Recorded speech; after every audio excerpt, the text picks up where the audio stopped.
충청남도 노동권익센터 감정노동 권익지원팀의 팀장 강지원이라고 합니다. 네. 일단은 작년에 이제 저희 센터에서 공공영역 한정이기는 하지만 실제 이제 충남 지역의 감정노동이라고 하는 걸 수행하는 노동자의 규모가 얼마나 되냐, 뭐 실제 일터에서의 효과나 아니면 어떤 영향력을 받고 있냐, 뭘 해야 되냐, 이런 연구조사를 진행을 했었잖아요. 그래서 그 연구 프로젝트에 제가 같이 들어가 있기도 했었고, 개인적으로 보자면 저는 오히려 이제 뭐 노동의 영역을 조금 분류를 해서 이야기를 하자면 저는 여성 노동과 관련된 관심사가 더 많았던 사람이라서 그런 곳에서 좀 연계점이 있어요. 사실은 감정노동이라고 하는 것 자체도 알고 보면 아닌 것도 있긴 하지만 그 감정노동은 사실은 대부분 서비스 산업에 저임금 불안정 노동을 하고 있는 여성 노동의 문제로 연계가 많이 되거든요. 그런 지점에서 보자면 그렇게 아예 동떨어져 있는 주제는 또 아니기도 하죠.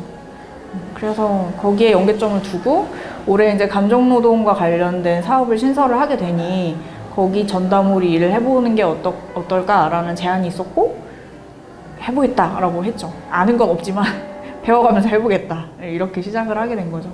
작년 실태조사 한 걸로 그 데이터로 보면 충남 지역에만 그 감정노동이라고 칭해지는 업무를 하는 분들이 34만 명이에요. 근데 그 정도 규모면 충남 전체 100으로 놓고 봤을 때 거의 30%에 육박하는 규모거든요. 그러니까 규모상으로 굉장히 큰 거예요. 그리고 일반적으로 사람들이 감정노동이라고 칭했을 때 뭐 콜센터를 포함해서 이제 면대면으로 사람을 마주하는 일에만 한정이 된다라고 생각을 하시지만 사실은 알고 보면 감정노동이라고 하는 건 모든 일터의 영역에서 다 발생할 수밖에 없는 영역인 거거든요. 그렇게 본다라고 하면 규모와 상관없이 감정노동이라고 하는 것에 대한 의제를 계속 던지고 사업으로 만들어내고 일터에서 사람들을 만나고 하는 작업은 굉장히 중요하고 필요한 사업의 영역인 거죠. 임상병리적으로 이야기하는 어떤 정신과적인 치료, 약물을 쓰고 병원을 가서 뭐 의사를 만나고 하는 것과는 별개로 이제 따로 진행이 그러니까 따로라기보다는 분리되어 있다라고 보시면 될 것 같아요. 근데 다만 저희가 이제 사업을 하면서 이제 고민을 끝에 두고 있는 것은 실제 심리 상담으로 오셨던 분들이 먼저 자진해서 내가 병원을 가봐야겠다라거나 약을 복용하고 싶다라고 하는 분들이 있을 수도 있거든요. 그럴 경우를 대비해서 이제 어떤 전문가들하고 의사들과 좀 연계되는 네트워크망을 이제 차후에 구축을 할 예정이에요. 그래서 그건 그 영역마저도 사업의 일환으로 들어와 있다. 근데 다만 그걸 올해 우리가 할 거냐, 뭐 좀 추이를 보자, 뭐 이런 거를 좀 준비를 하고 있는 거고. 그리고 방금 말씀해주신 것처럼 실제 감정노동이라고 칭해지는 그 업무를 수행하시는 분들이 본인이 감정노동자인지 모르세요. 내가 감정노동을 하고 있다라는 걸 인지를 잘 못하시거든요. 그러니까 그건 뭐냐면 사실은 감정이라고 하는 영역도 굉장히 넓고 복잡하고 이해하기 어려운데 노동도 사실은 마찬가지거든요. 그래서 그 연계 지점에 대한 개념부터 드리는 거죠. 사람이 갖고 있는 감정이라고 하는 건 이런 거예요. 이러이러할 때 우리는 어떤 일을 할 때 이 과정에서 뭐가 부합되지 않을 때 우리의 마음이 이렇게 힘들어져요 라고 하는 것들을 인지해낼 수 있는 다양한 과정들이 있을 건데 그거를 이제 심리 검사가 될 수도 있겠고, 그죠? 본인이 일터에서 어떤 일을 겪고 있고 어떤 어려움이 있고 나의 심리 상태가 어떤지를 검사해보는 검사가 될 수도 있을 거고, 두 번째로는 각종 교육 프로그램들이 있을 수 있겠죠. 그러니까 법적으로 이제 제공되어지고 있는 좀 어떤 의무와 책임의 역할이 대부분 이제 사주에게 있기 때문에 그런 거를 넘어서서 실제 감정노동을 수행하는 당사자가 내가 하고 있는 일의 과정이 어떠하다, 여기에서 내가 어떤 감정 부조화를 겪고 있다, 나는 이것 때문에 이만큼 힘들다라고 하는 인지할 수 있는 기회가 필요할 테니 그것과 관련된 당사자 교육이라던가 뭐 이런 것들은 당연히 같이 좀 진행을 하게 될 것 같습니다. 그래서 거기에서 만약에 이제 그런 각종 교육이나 좀 만나뵐 수 있는 자리를 좀 많이 만들고 나면 거기에서부터 이제 시작이 되는 거겠죠. 내가 하고 있는 게 감정노동이구나. 내가 사실은 일터에서 겪었던 그런 어려움이나 분노라던가 우울감 같은 것이 집으로 돌아가도 사라지지 않고 여전히 잔속해서 남아있고 그게 다음날에 출근을 했을 때 나를 비롯한 내 주변의 모든 곳에 영향을 끼치고 있고 이런 걸 좀 파악해내는 일종의 좀 루틴을 조금 만들어 드리는 거죠. 그런 작업들을 주로 하게 되지 않을까. 일단 다 어려운데요. 아까 말씀드렸던 것처럼 제가 이제 물론 여성 노동에 대한 관심과 뭐 잘해보고 싶다는 마음은 있지만 그것과 별개로 이제 심리 상담 뭐 심리와 관련된 영역에 제가 전공자도 아니고 전문 지식이 있는 것도 아니기 때문에 어떻게 접근을 해야 될까가 좀 많이 걱정이 되더라고요. 물론 이제 같이 일해주시는 활동가 분이 이제 심리 상담을 해주시는 전공자이고 전문가이기 때문에 거기에 이제 생기는 공백은 이제 같이 효율적으로 잘 메꿔주실 텐데, 이게 감정노동이라고 하는 것 자체가, 그러니까 일하는 사람들의 어떤 심리적인 어려움이나 불안감 같은 것들을 접근을 할 때 어떻게 접근을 해야 될까에 대한 고민이 굉장히 많이 들었어요. 그러니까 예를 들면 노동이라고 하는 큰 의제로 던지면 법적으로, 제도적으로, 현장에서 투쟁하고 이런 식으로 접근이 가능한데, 심리라고 하는 것은 물론 구조적이나 뭐 구조물적으로 접근하는 방법이 있겠지만 사실은 개인이 어떻게 느끼느냐, 그 사람이, 그러니까 온전히 그 사람에게 포커스가 조금 있는 영역이잖아요. 그래서 접근을 할 때 어떻게 접근을 해야 될까라는 고민이 조금 많이 들었어요.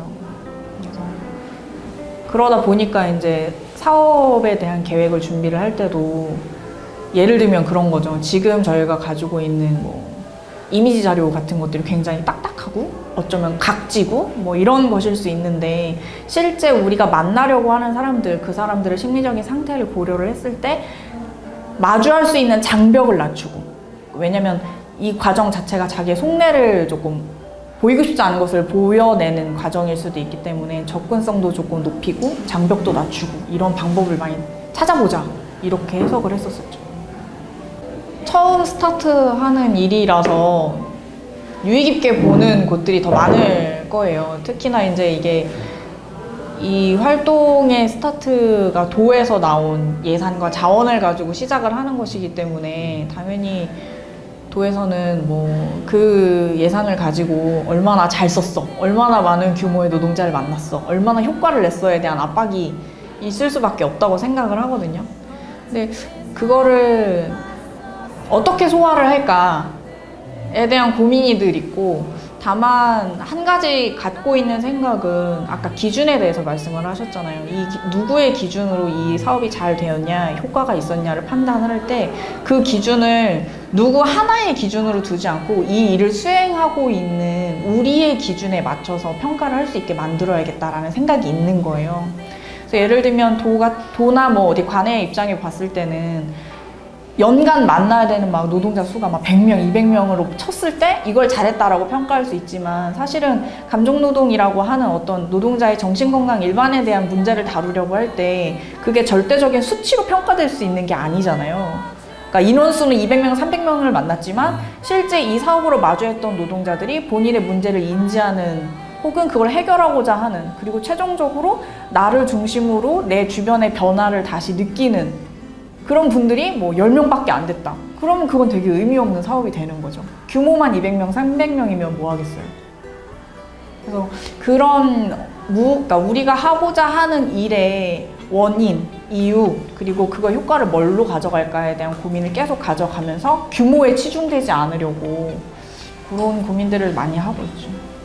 사실 그 이제 질문지 쭉 보내주셨는데 질문이 너무 크게 가운데 있는 거예요. 안전하고 건강한 일터란, 뭐 그걸 위해서 우리는 무엇을 할 수 있을까, 이렇게 주셔가지고 와, 이걸 어떻게 답을 뭐라고 써야 되는 걸까 과연 내가 약간 고민이 들기는 했는데, 일단 그러니까 무엇이 안전하고 무엇이 건강한 거냐에 대한 정의를 해야 한다라는 생각이 조금 있었던 거고, 뭐 아까도 잠깐 얘기해 주신 것처럼 실제 일하는 사람들이 나의 상태를 가늠해 보거나 판단해 보거나 할 수 있는 여력이 주어져야 된다라고 하는 거거든요. 그래서 안전이라고 하는 것 혹은 뭐 건강이라고 하는 것에 협소한 의미를 조금 벗어나서 일하고 있는 사람의 둘러싸고 있는 그 모든 조건과 환경들을 고려해 봤을 때 그 어떤 위험이라던가 폭력이라던가 이런 것들로부터 노출되지 않는 상태?